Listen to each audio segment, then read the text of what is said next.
Right. A pleasant morning to you all out there. It's another Thursday, and we come your way with another segment on researching with your Mahamah. Today, we are going to look into the 120 days social contract he has signed with the people of Ghana. We'll look at the items or what he said he was going to deliver within the first 120 days. And we are about 44 days into the 120 days. We'll look at what he has done so far, and we'll see if by the end of the 120 days you'll be able to complete all that he has said. So I'm going to do this with my friend and colleague, Mr. Odum. Mr. Odum, good morning. How was it? I watched you talking about the poor environment in which the market people or those who send our products produce are selling their products. So I was like, well, you see, it has to do with regulation. So sometimes when we talk about some of these things, I sit back and listen and said, okay, are we doing so much as people to enforce some of these regulations and rules? Because government tries to put up markets for people, and they tend to say, okay, we are not okay with the market. We want to sell at where we will be comfortable with. Are the assemblies doing enough to enforce some of these rules and these laws and where people are supposed to sell and all those things? So most of the times, people will find any avenue to sell.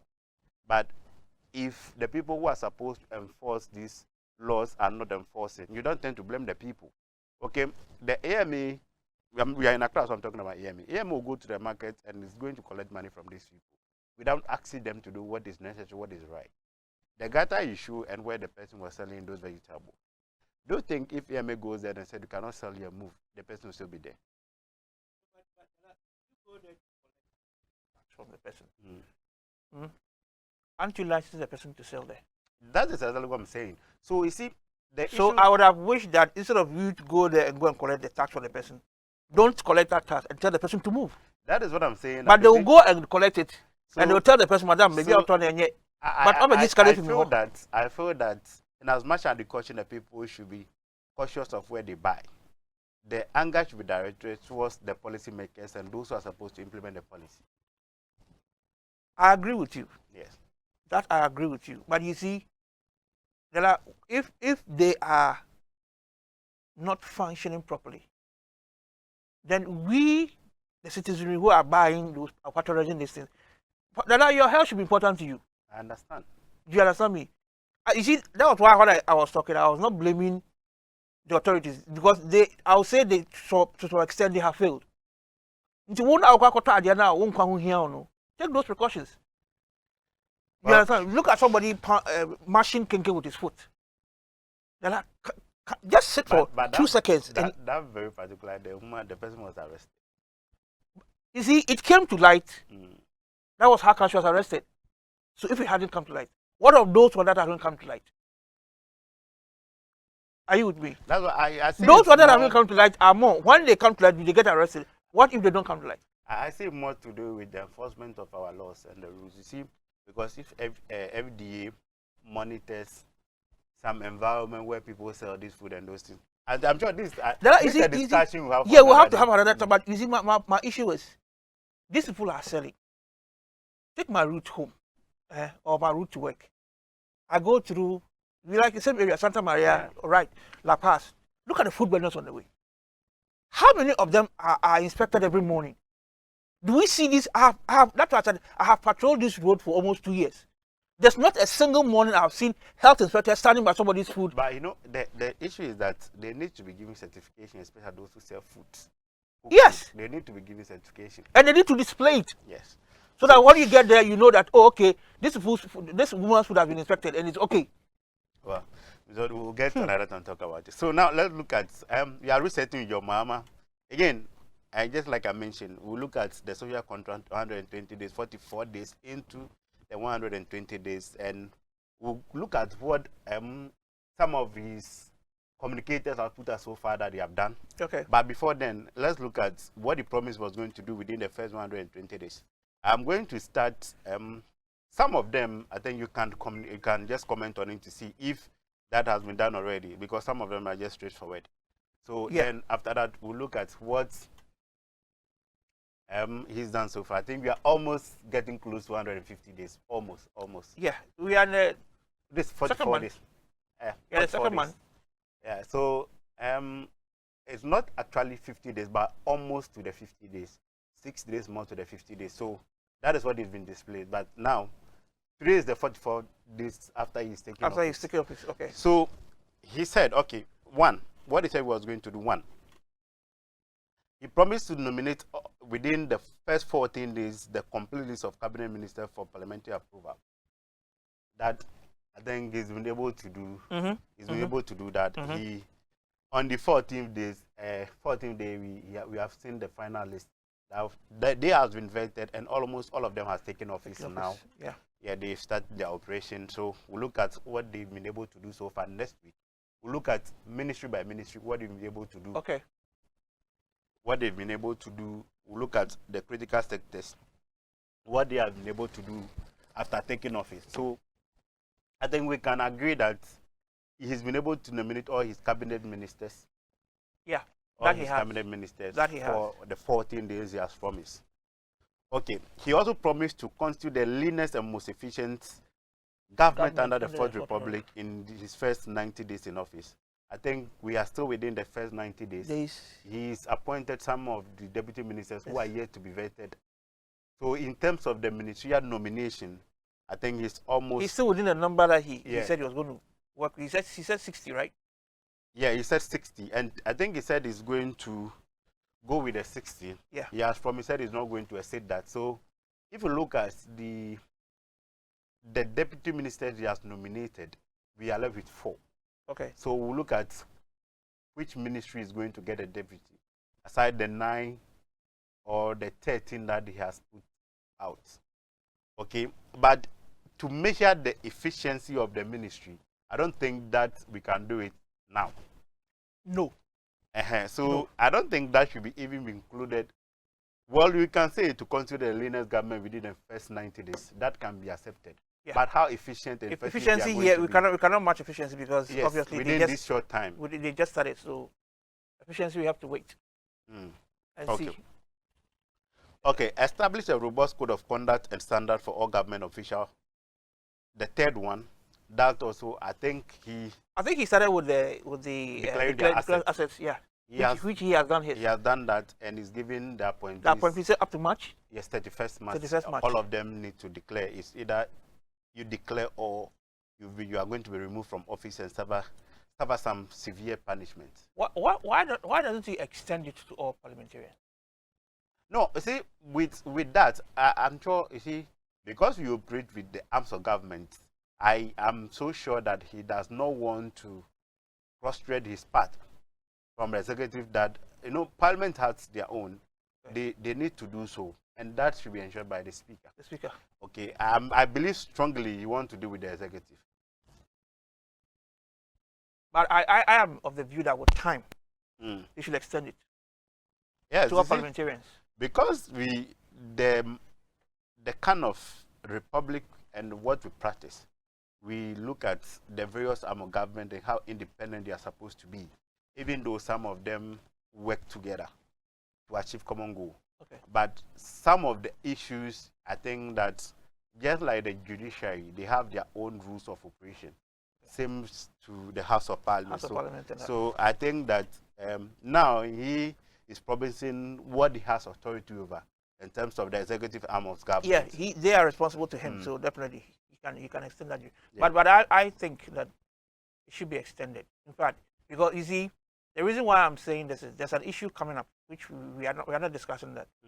Okay, there are issues coming up where some parliamentarians have used their positions to acquire certain things. No, I won't say wealth. You understand? They have used it to acquire certain things, and it has, in a way, increased their wealth. You understand? Not if it is through maybe their own businesses and stuff that they are doing, that is fine. But they took advantage of the fact that they were parliamentarians, and then I don't want to go deep because it's not coming up. The issue is coming up. It's got to do with one of the members of parliament who's very loud. in Parliament. You understand? Where he took a facility from a bank. And I'm even wondering how they can give that quantum of money to somebody. But that issue has been addressed. It hasn't been addressed. It's been addressed. Okay. Like, since we are not mentioning him, Yeah, we are not mentioning him. It's been addressed in the sense that the publication as to how much was taken and was defaulted. That issue was resolved 5 years ago. It was an old thing that resurfaced. Okay, but then the point is, let's just 1 second. If it had been an ordinary human being, an ordinary person, even if you present a business plan proposal for that, should that quantum of money be given to you? You see, you have to look at the business portfolio. Yeah, that's what I'm saying. So you see, let me tell you this. When you go to the banking sector and the various banks, commercial banks, they have threshold for some of the facilities they give out to business people. Okay. So they measure your asset. Okay. And based on that, if in terms of if you default, if they can sell the asset and defray the cost, they look at that. That is one of the things. That's why they look at collateral before they give you any facility in terms of, let's say, loans. Okay, so I believe that due diligence was done. You see, I don't want to. Yes.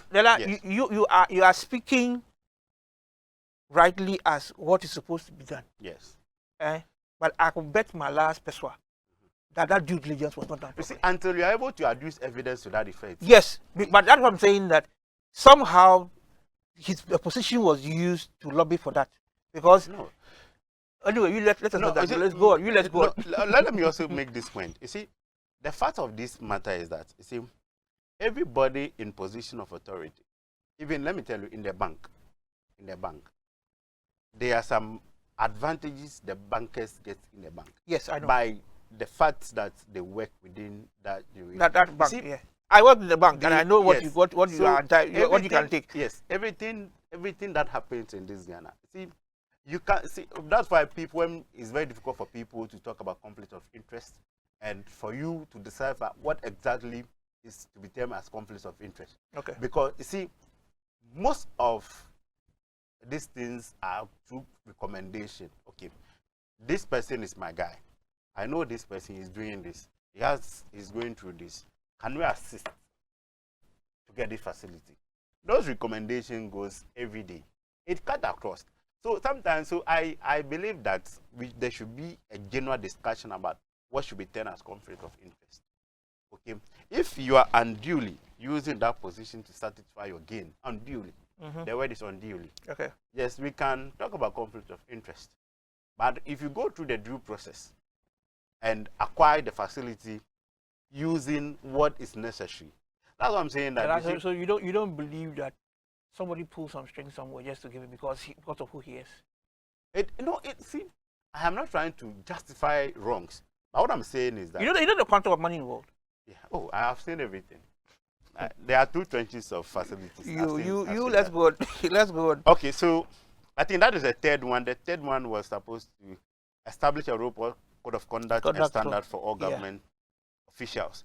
You see, this issue, I think it needs to be codified and to be accepted by all going forward. That should be used, because I've also seen. Once you hold a government office, I think you should. I've also seen that he was trying to say that you don't have the liberty in this government to be arrogant with respect to abuse your office. I think these things should be put in a document that, yes, they have signed the code of ethics. Some of them have signed those secrecy and all those things. But these things should be made available to the public in terms of the code of conduct. So that we can assess them based on whether they are really realistic or not. Yes, okay. So the fourth one is to hold a national economic dialogue to discuss the true state of the economy and prepare a homegrown fiscal consolidation program to guide the budget. I think they are from the committee. The committee is formed. The discussion, I think, is starting next week. Okay. And it's supposed to be ready before the budget is being read. So I'm sure this is also is in progress. And yes, I think that is forming his opinion on the IMF thing. IMF issue. That says that he does not want to have the discussion as to if the government is going to extend it. He wants to focus on the fiscal policies first. So that I think the last time when people were commenting about the exchange rates and how they are going to do. You know, in governance, in terms of the financial aspects, in terms of these things, you have the monetary and the fiscal policies. The monetary is from the Bank of Ghana, and the fiscal policy is from the government. So I was having a discussion with somebody. The person was saying that, okay, now the discussion is changing. People are trying to say that, okay, the Bank of Ghana is supposed to focus on the monetary policy that is supposed to bring make the city stable or to bring it down and all that. Yes, I'm saying that. You see, that argument partially is true because that's the role of Bank of Ghana. But you see, if Bank of Ghana is trying to do everything possible to drive the monetary policy, and the government is also expanding, you are abusing fiscal policy, okay, you spend beyond your budgets, you go to areas you are not supposed to go, it will affect everything. So, okay, now let's look at this way. If government does not have a policy that is going to drive exportation, that is not going to focus on we consuming what you produce here, and they are going to spend billions of Ghana cedis to import basic things, see, it's going to affect it affect our rate. Yes, and if you have a very large government size and you are doling money out to sign a contract without proper due diligence, spending unnecessary money, for example, what you have seen in the past, that money was being spent on a cathedral, which was not going to, in a long time before we are going to have benefits of. So when you do some of this kind of undue expenditure, okay, you spend without thinking about the repercussion on the economy. This is what is driving the fiscal aspect of the policy. So I said, okay, it goes hand in hand, even though Bank of Ghana mandatorily is in charge of trying to stabilize the Ghana city and all that. But if the fiscal policy and you go into it and you want to do a lot of things that we know that you don't have the capacity to do, fiscal policy is not going to be adhered to in long run, going to affect the economy. So it's a 50-50. Yeah, but you see, for now, Mahamah is on the path of trying to reduce our fiscal policies in terms of spending. You understand? And which is perfect. So if he does his part, and the Bank of Ghana is also going to make sure that the city also stabilizes in ways that, like you're just outlining, then we can all achieve. But like you said, if one side doesn't adhere to its commitment to reduce expenditure and the other side that doesn't see to the stabilization, then there's going to be a problem. Yeah. So I think that so far, Mahamah has set the pace in terms of reducing government expenditure. So Bank of Ghana too, you also must make sure you ensure whatever steps are put in place so that at least both going hand in hand. Once I'm very positive that these two are working effectively, we will see our dollar coming. But I think that one thing that is always driving our city up is the amount we use in importing foreign goods.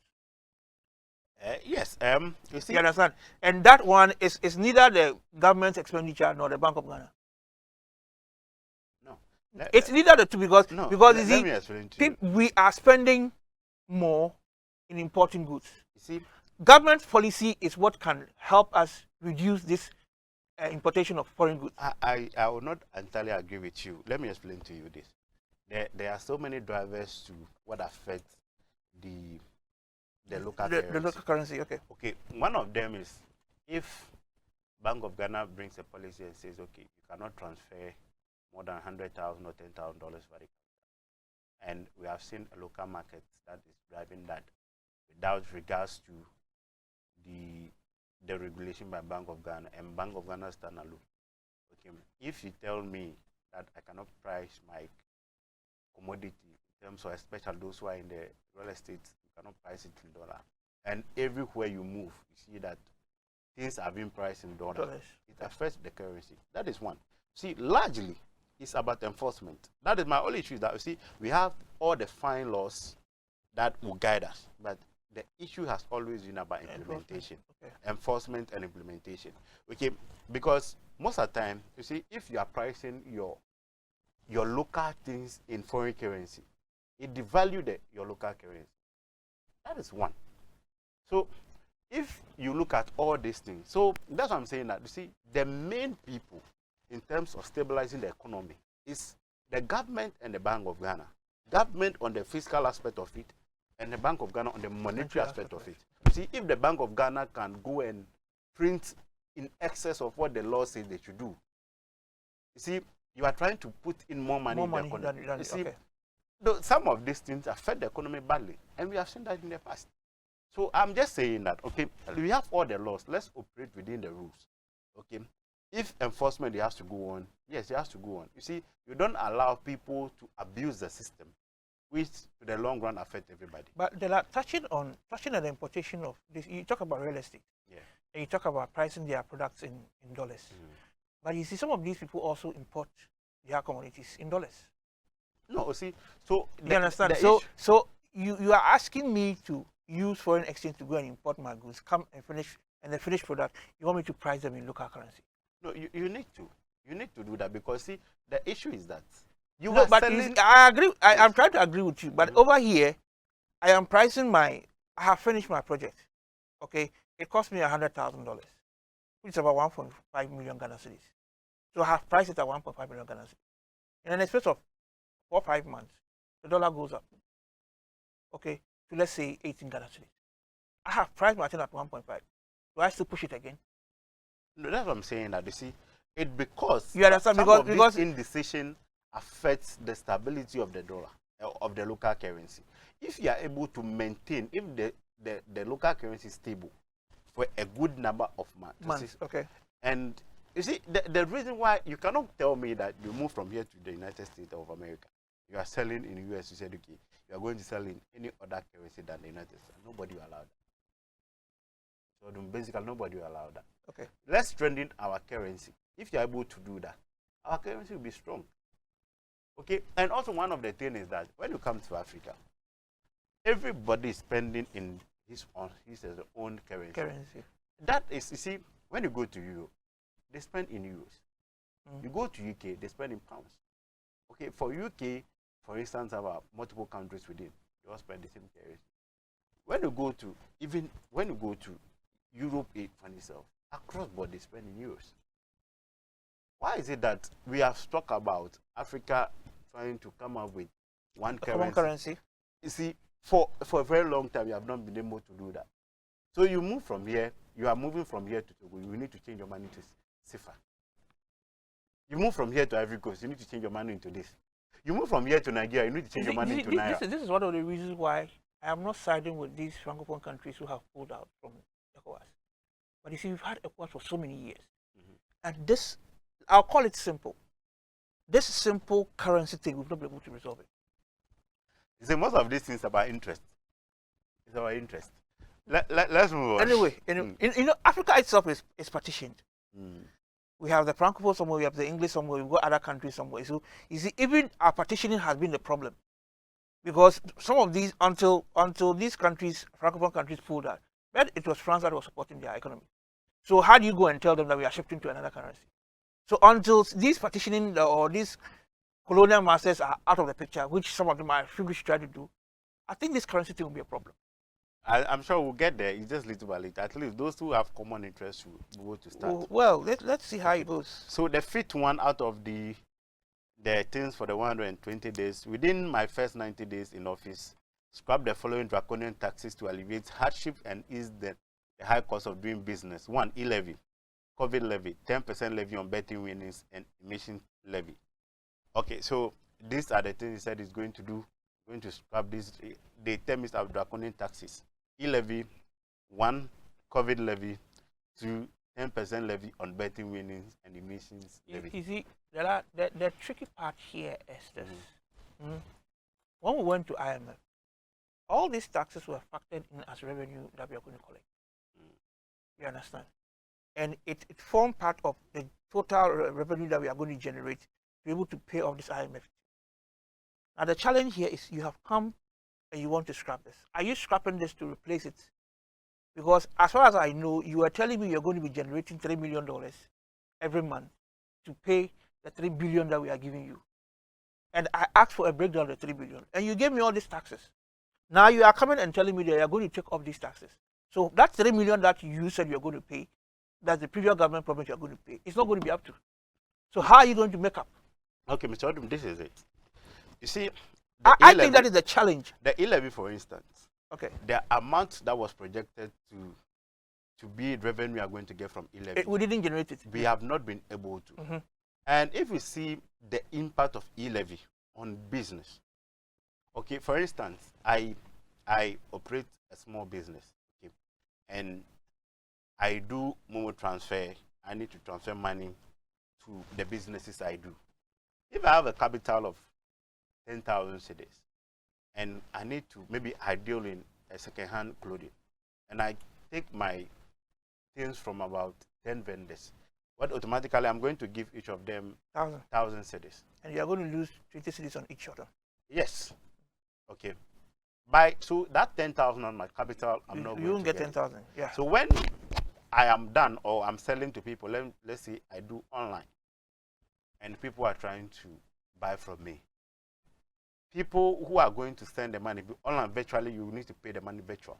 Yeah. That is through Momo or any, let's say, electronic payment platform. And all these things attract penalty charges.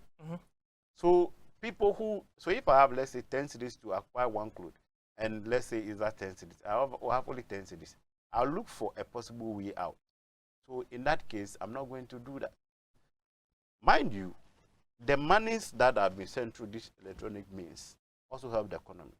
See, if you want to operate in a cashless economy, to stop this fraud, people moving huge cash around, some of these things are not going to be solved, because if I'm going to, for it, I'll come back to the clothing thing. If I'm going to move from here to Germany to pick, let's say, fish to come down, and I know that if I put the money in my Momo and get there and I want to transfer, I'll be forced to carry cash. When I carry that cash to Germany, by the time armed robbers may come my way, I'll lose my capital and all those things. So you see, the impact of this e-levy on the economy is huge in terms of the dignity aspect, the charges.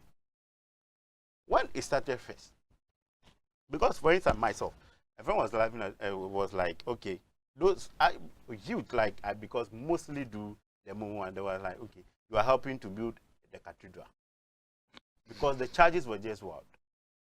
And but I think the charges have been reduced. Was reduced. No, day in, day out, they are charging you. Any transfer you do, they charge you. Yeah, definitely. Do you get it? So the little money that even 20 cedis, let's say if you do about 20 transfer in a day, multiply 20 by 20, that's a huge amount of money.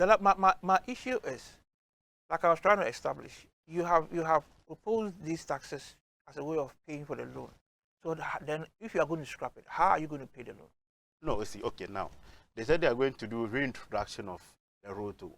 As for the road toll, I agree 100% that yes, the road toll should come back, because go to every country, road toll is there.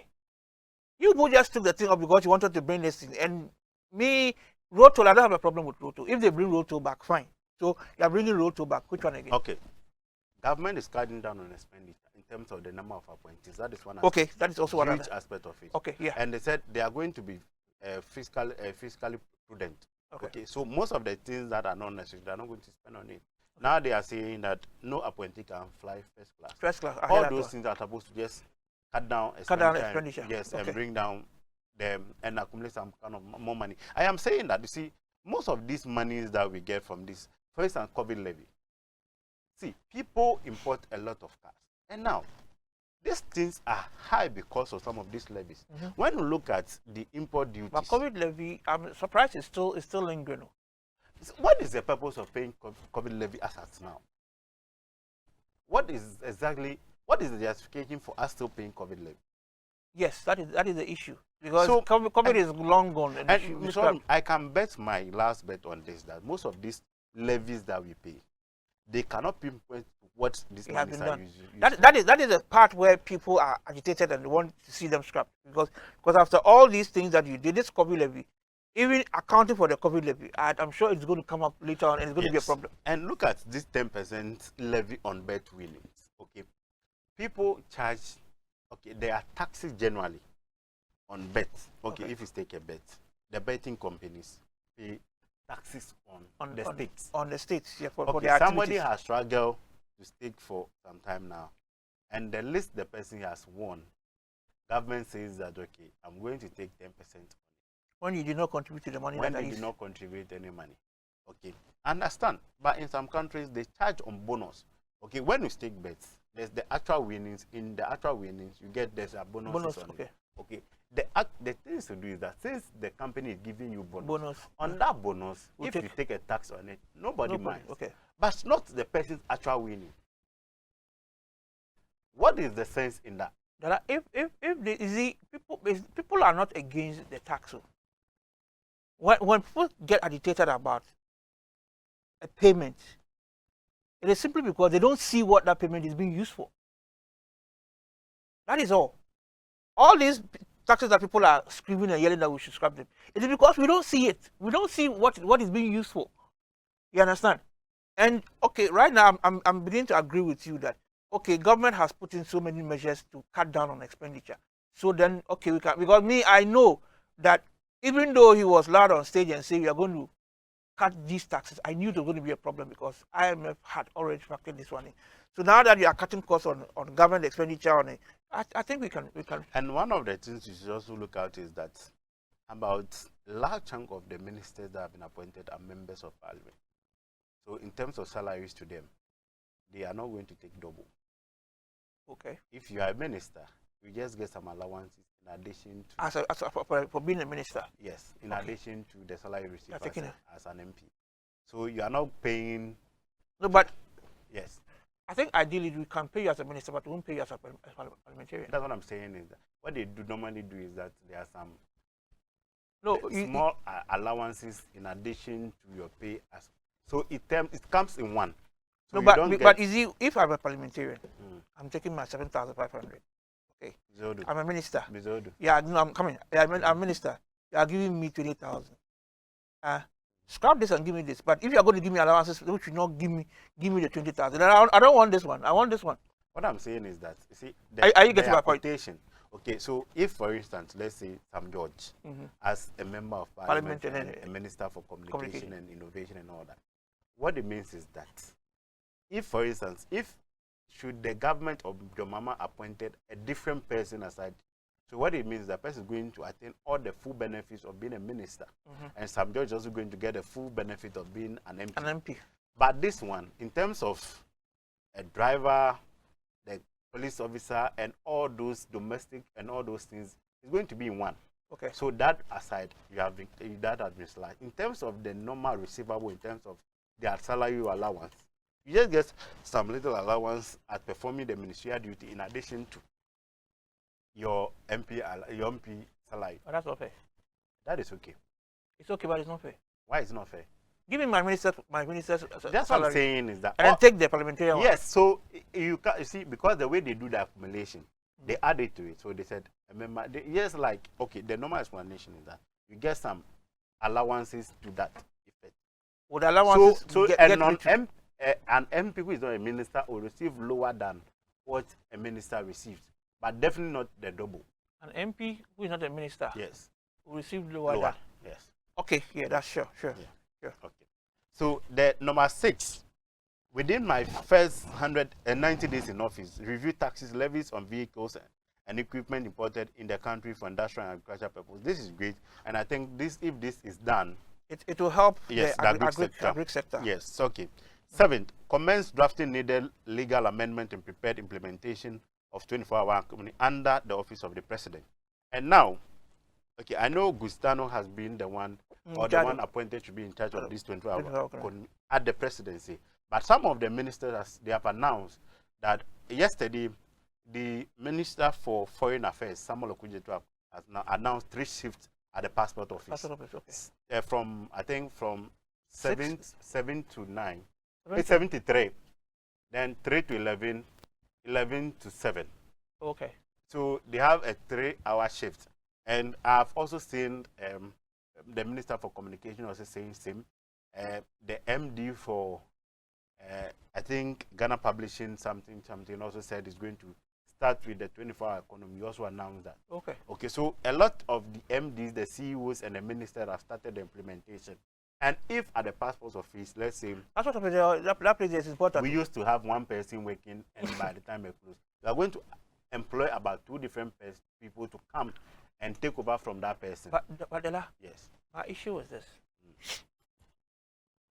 is it not going to triple government labor force? Yes, in terms of payment. Yes. So how do you make payment for? See, the issue is that we're going to look at productivity. Productivity is going to be enhanced. That is Yes, one aspect. productivity will be enhanced. Yes, when productivity is enhanced, Enhanced. there will be revenue. There will be a lot more revenue generated. Okay, so let's say in a month, Yes. okay, per the single shift, 6,000 or 5,000 passports are processed. Okay, per this new shift system, there's a probability of the 5,000 increasing to about 10,000, if not more, or 15,000 Yes. precisely. Yes. So then, okay. Revenue So then, generated. then the 5,000, the 10,000 will take care of the other 3 shifts. Yes. People. Okay. So number 8, establish an accelerated export development council, that's the AEDC, to promote exports as part of the broader strategy for economic transformation. I think there's a discussion on that, but that has not been. We need to look at our exports seriously. Yes. That is one area we need to take very, very seriously, because the importation we do, it looks like, I'm tempted to say it outweighs our exportation. Oh no, Mr. This is not an issue of it looks as if. That has always been the case. You see, the fact is that, and government does not take a huge stake in this importation. Most of, let's say, let me go to the agri sector. Most of the importation that are done on individual basis, especially those who do the crops. They are done on individual basis. So government does not take a huge. That's what you see. The trade minister, now they have added agribusiness to trade. So I'm sure it's going to solve that aspect of the issue. And you see, are we even able to produce what we need as a country in terms of what we need to consume before export? So if you are not able to produce to satisfy even the your local local demand, you cannot export. No. So some of the initiatives that were introduced by the export regime was supposed to drive our production. Okay, for so that local market before exportation. This government is saying that, okay, they are going to improve production, okay, increase production to satisfy local market, and by extension export. Okay, and so I'm saying now Burkina Faso, Mali, where we used to get tomatoes and onion, they said they are they are no longer exporting. Yes, they said they are no longer going they are not processing it. Yes, they are going to do processing of it for themselves and all that. Last time I heard the president talking about the processing of cocoa. Yeah, they said they are partnering with Ivory Coast. Yes, Ivory Coast and Ghana, they produce about 80% of what the world consumes in terms of cocoa. But we don't have huge command over processing. Okay, so if you can do that, at least if it's been mentioned, let's hope that they can do that, because then it will add more value to it. Yes. And then in terms of value, to increase the cost. Yeah. Yeah. So, okay. I think that this area is important. Yeah. I think that this area is important. Yeah. So the least we can do, you see, you are talking about our currency not being strong, because we do a lot of importation. But the least we can do in this area is even just to feed, like producing to meet the local demand. If rice, for instance, we import. I hear we import. I don't even know. I hear we import so much amount of rice into the country. But even if we can produce rice just for the local market, the amount of money we will save is huge. Okay. Rice, poultry, these two. It's huge. So we should look at it seriously. We cannot even produce maize, corn. We even feed the poultry industry in Ghana. We cannot. Can you imagine? That is the one aspect of the issue. I will tell you this for free. You see, there's a lot of education needed in the agri sector and agriculture sector. Okay. If you look at the farmers, most of them lack the basic education on the kind of seed they are supposed to plant. People go onto the market and just buy anything and go and plant. You see, there's what we call the certified seeds. I think government should hold a forum on this issue. Education on, you see, it's just like they said, whatever is garbage in, garbage out. Okay. Whatever you put down is what you are going to get. Okay. And most of the seed that we plant in Ghana are not certified. They are not good seeds. So you tend to spend a lot of money trying to make them good. When you say they are not good seeds, where do we even get those seeds from? No, that's what I'm saying, that somebody just go to the market and buy any seed and go, especially the maize, rice. We just go, see, maize, what we normally do is that when the people harvest, they look at the one that has the best of corn on it. Then they said, okay, I'm going to replant this. That's how it's going to. There are seeds that are certified seeds that are good for production. Okay. We don't do that. And these ones are Those are available where? With the agriculture extension officers or what? yes. When you go, there are companies that deal in certified seed, goes through all the processes and good for production. You see, there's a lot more education. Who is the agric minister? That's Eric Opoku. There's a lot more of education we need, especially the peasant farmers, because see, they cover a large chunk of the agri sector. But you see, when you are traveling, when you are traveling from Accra to Kumasi and beyond, okay, we have a lot of farmland. Why aren't you prioritizing agriculture? See, because agric is very expensive. I will tell you, agric is very expensive. Expensive. Yeah, very expensive. Yesterday, let me tell you, yesterday I was in the farm. Okay. I went to do one or two things in the farm. And I met some of the people that work for me, or we had a discussion, and we are trying to venture into another thing. You need the land. Okay. When you get the land, you need to plow it. You don't have the tractor. You need to go and hire it, and the amount of money to get the land even ready. After that, if you do the planting, if the rains are not in, you need to do irrigation, and irrigation is very expensive. You don't get any support. So let's say a young person trying to go into agriculture, you need a lot of money to venture into agriculture. Okay. And government most of the time is not willing to do support in this area. So last time I was saying that okay, there should be a process where government to deliberately say, okay, I have, let's say, thousands of acres of land. Anybody who is willing to go into agriculture should come. I'll give you the land for free. Okay. The last time Okuyejo said, okay, he used his MP money to get a combined harvester for his people. People agitated and said, well, that is not what you are supposed to use the money for. So he has misused the money he's got for his personal loan. Okay, you've given me money to go and get a car loan.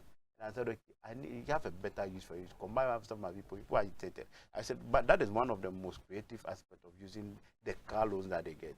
Okay, if every district you have these tractors that, okay, is being given to the people at subsidized price, operated by the government, not by individual. Individual, they will tell, okay, I bought my own tractor. This is how much I'm ready. So let's say every district has one. Has no, not even one. A lot of tractors. Okay. That is available for those who want to go on to free land is there for you. So at the end of the day, see, so if I give you land, I give you tractor at a subsidized price, I am the first person you are supposed to sell to the government. Okay. Then we have already markets for. Government said, okay, I've given you all these things for free. So if the market price is, let's say, 20,000, I'm going to buy, let's say, 15 or 18,000. The market is ready. So get the land, get these things. Even sometimes we'll give you a subsidized fertilizer, produce for me to buy. You think people will not go into it? You see, so the agric in itself is lucrative, but it's very expensive. To get in terms of materials or logistics being everything used. About agriculture is expensive. Everything about it is expensive. You see, and you need honest people to also be at the helm of affairs. Okay. If you don't get that, as somebody who is you are doomed. Yeah, I know a friend who had a very bad experience with people who are working on it. Every farmer, if it's the farm, you are not doing the farm yourself, and you have people who you have a very sad story to tell. Yeah, this friend of mine, he's in the UK. He came and he tried. He got some people and my brother. The complaints he had to sell them. He sold. No, we those who are in Ghana, we are not even finding how much you are in UK. Oh, but that was an investment he made. No, you see, that's what I'm telling you. That you see, even here, that we do constant monitoring, we still have an issue. How much more you are? Who are there? It will take you a while to come down and come and check things for yourself. My guy, implement the no academic fee policy for first-year students in a public tertiary institution. That's University, College of Education, Nursing Training Institution. I think I've heard the Minister of Education says they are going to refund the student who has paid for these tuition fees. Okay, for the first years. For the first years.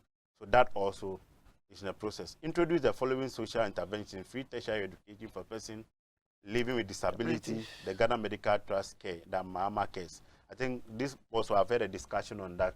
They said they are working with Ghana Federation of Disability to come out with the data on that. So I think this also commends the distribution of free sanitary pads for female students in primary and secondary school. This, I don't think it has started yet. Let me ask. I know it's important. I know it's important. But is it very important? Very necessary. Very necessary. You know, when these young girls have... Couldn't we find something that has to do more with their education to give them that? This is very critical in education. If these people, they are in this period and it's flowing, and they don't have this sanitary pads to hold it, they cannot go to school. They cannot. So if this is about 5 days, unless it starts on Monday, the whole week the person will not be able to go to school.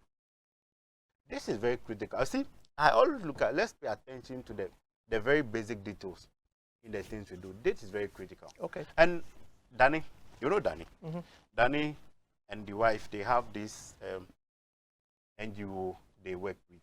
They do it, and they distribute sanitary pads to some of these schools.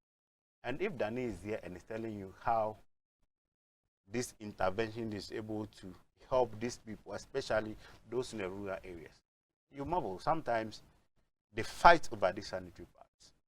They fight over it. See, now it's about, if you go to the villages, how many of them will can even afford it? Yes. That's the question. So that is the issue. So if government think this is very critical in our education, especially for this our young girls. For the female students. Yes. For these are young girls. Yeah. If you are going, you want to do this girls in education and all that, and this is a challenge. If somebody starts on Monday, 5 days, the whole with the person will be going to school. So it's very critical. Very, very critical. Okay. Oh, it's a new policy, right? Yeah, no, I think this thing was started some time back. But when the Ellsworth government took over, I think they couldn't continue with it. So they are bringing it back and said they want to just do it on nationwide. So I think that this is very critical, especially the rural areas. I hope and pray that these parts will be produced by local companies. Yes, I think that is one of the things that I heard they were going to do. That even when the COVID strike, the government was trying to empower some local companies to produce these sanitizers and this. So I think that that would be the best thing, because if we are looking at nationwide distribution, that is a lot. Yes. Okay. So instead of they shouldn't even talk of importing. The quality might not be but at least it is better than nothing. Yeah. So once they give it to the local companies to do it, with time the quality will come in. Okay, so let's do the last one, then we'll have a few discussions. This will be the last one, then next week we'll continue. We'll continue with the remaining 10. Okay, so institute inquiries and of forensic audit into following matters of public interest: the collapse of indigenous bank, financial institutions at a supposed cost of 25 billion Ghana cedis, illegal printing of money, that is by the Bank of Ghana. That is, we have the $58 million US National Cathedral scandal, illegal and inflicted single source contract, COVID expenditure scandal, PDS, Ijapa, SME, ambulance, spare parts deal, 13th African Games, Skytrain, Palugu Dam, Massets, Galamsey fraud, Mason excavator, tricycle speeding, Vic, Vassen, the boss scandal, and others. I think some of these things factored into the operation recover all loot, the power team in part of their report. So I'm sure this they are working on it, because if you look at the SML, the Ejapa PDH, they are the reason why the cathedral, they are the reason why the OSP chasing the former finance minister. So I think some of these things investigation has started already. So I think it's just a matter of time. Then we'll look at it. We'll get the details. Yeah, we've been told it's time. It's time. So I think next week we'll complete the remaining. I think we have 10 more to go. Looking at the things he said he's going to do, and also bring us some of the things they have stated they've done so far. Done so far. Then we'll conclude on the social contract. Then we can move on to other things under the resetting with your Mahamah. So thank you very much for doing this with me today. Thank you very much, viewers, for joining us for today's segment on Resetting with John Mahamah. My name is Alexander Jerry Taylor. I'm your host for today. We are back again next week to complete the remaining 120 day social contract with John Mahamah. Tomorrow I'll be here with the guys on Game On for sports, everything about sports. What the former sports minister says that the local league, will compete with the major leagues in Europe in some years to come. We'll see if that is feasible. Thank you very much for joining us today. We are out, and I'll be on.